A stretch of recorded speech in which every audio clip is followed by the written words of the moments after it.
আচ্ছা, সাংবাদিক ইলিয়াস এবং সার্জিসের মধ্যে কি হয়েছে, ভেতর ভেতর কি নিয়ে ঝগড়া হচ্ছে, কি নিয়ে মানবিমান হচ্ছে কিনা, এটা নাকি সিরিয়াস ঝগড়া হচ্ছে, এইসব নিয়ে দু একটা কথা আলোচনা করব। তার আগে আমি আপনাদেরকে আরেকটা জিনিস মনে করে দিই। এই যে কয়েকদিন আগে হবিগঞ্জের যে ছেলেটা পুলিশের সামনে থানায় গিয়ে ওসি সাহেবরে বললো আমরা পুলিশ পুড়িয়েছি, থানা পুড়িয়েছি, এই যে মাহাদি হাসান যে ছেলে, সেই ছেলে তার একটা ভিডিওতে বলেছে না যে ছাত্রলীগ করা যদি অন্যায় হয় তাহলে ছাত্রলীগ তো সার্জিস ভাই করেছে, হাসনাত ভাই করেছে, বলেছে না?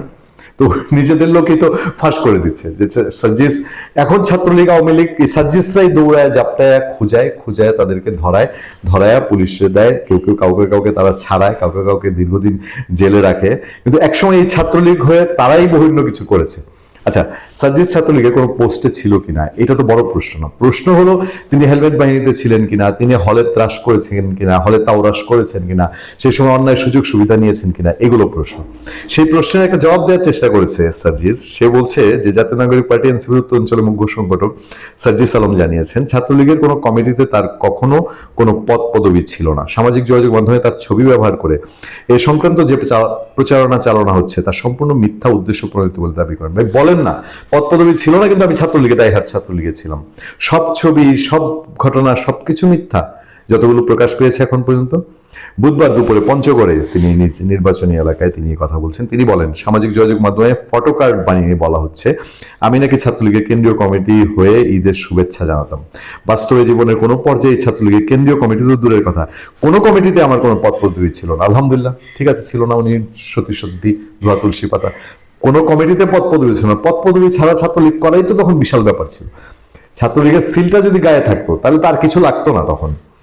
সার্জিস আলম অভিযোগ করেন তাকে রাজনৈতিকভাবে হেয় প্রতিপন্ন করতে পরিকল্পিতভাবে এসব গুজব ও প্রচারণা চালানো হচ্ছে। তিনি বলেন এনসিপি রাজনীতিতে যারা যুক্ত হচ্ছেন তাদের নানা ধরনের হুমকি দেওয়া হচ্ছে এবং সুষ্ঠু কার এত বড় হিম্মত এনসিপিতে যারা যুক্ত হচ্ছে তাদেরকে খালি সবাইকে হুমকি দিয়ে যাবে। হুমকি অনলাইনে পরিচয় গোপন করে ভুয়া আইডি থেকে সেটা ভিন্ন বিষয়, প্রকাশ্যে কেউ কোনোদিন এই কাজ করতে পারবে? এরকম বোকা তো এখন পর্যন্ত কেউ নাই বাংলাদেশে। তিনি এই ধরনের প্রচারের বিরুদ্ধে ব্যবস্থা নিতে সরকারের কাছে আহ্বান জানান। আচ্ছা, সরকার যদি তার আহ্বান শুনে এতে আমাদের কোনো আপত্তি নেই, কিন্তু ঘটনাটা গোলটা বেজেছে অন্য জায়গায়।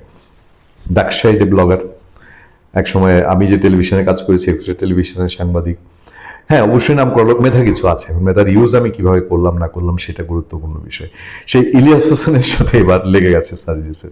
5 আগস্টের পরে ধানমন্ডি 32 ভাঙা থেকে শুরু করে কত বিষয়, ইভেন তারা লাইভ করছে, বলছে সার্জিস হাসানদের সঙ্গে আমার কথা হয়েছে, এই হয়েছে সেই হয়েছে। এখন এমন কোথায় কে কার বাড়া ভাতে ছাই দিল যে তাদের মধ্যে এখন ভজগট শুরু হয়েছে।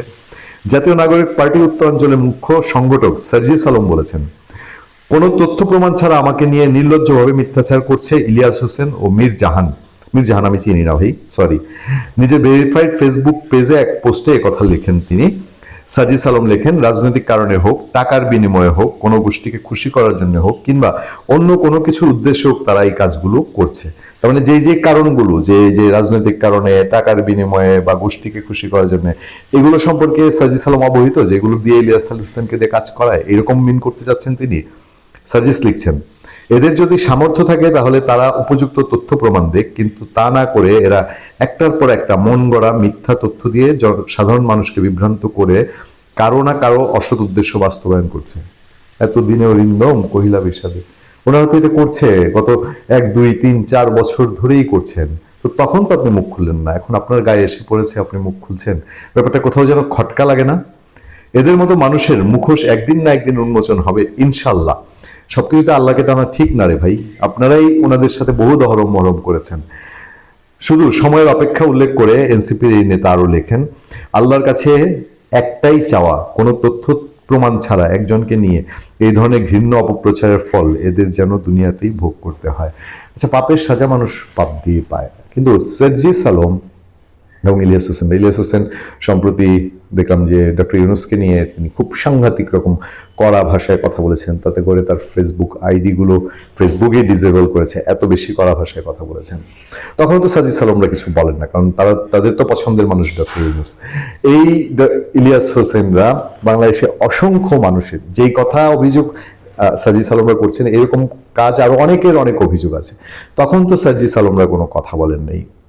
আমরা বহু কিছু আকাশে বাতাসে শুনতে পাই, বহু খবর আমাদের কাছে আসে, আমরা সেই সব খবর যে ব্যক্তি বিদ্বেষ। সোজা বাংলায় আমার ধর্ম আমাকে যেটাকে গীবত করতে না করেছে সেটা করব না বলে আমরা বলি না, কিন্তু দেশের স্বার্থে এমন এমন কিছু খবর আমরা শুনি, যে খবরগুলো সেই 5 আগস্ট থেকে, 5 আগস্টের পূর্ববর্তী সময় থেকে 5 আগস্ট এবং তারপরে দীর্ঘ সময়, যখন পর্যন্ত এনসিপিকে নিয়ে প্রশ্ন করতে পারে না, যখন পর্যন্ত এই বৈষম্যবিরোধী ছাত্র আন্দোলনকে নিয়ে কেউ কোনো প্রশ্ন করতে পারে না, যখন তারা সমস্ত প্রশ্নের ঊর্ধ্বে, যখন তারা ইচ্ছা করলে কোনো একটা হসপিটাল বন্ধ করে দিতে পারে, কোনো একটি থানা বন্ধ করে দিতে পারে, কোনো সার্জিস ইলিয়াসের কেওয়াজ নিয়ে গুরুত্বপূর্ণ তথ্য দিল পূর্ণিয়া। সংখ্যা এখন কমে আসছে, সেই সময় পর্যন্ত বহু ঘটনার নজির আছে বাংলাদেশে, যেগুলো আস্তে আস্তে আস্তে আস্তে বের হবে। ভালো থাকবেন, সুস্থ থাকবেন। আপনার সাথে আমি আতিক রহমান, পূর্ণিয়া।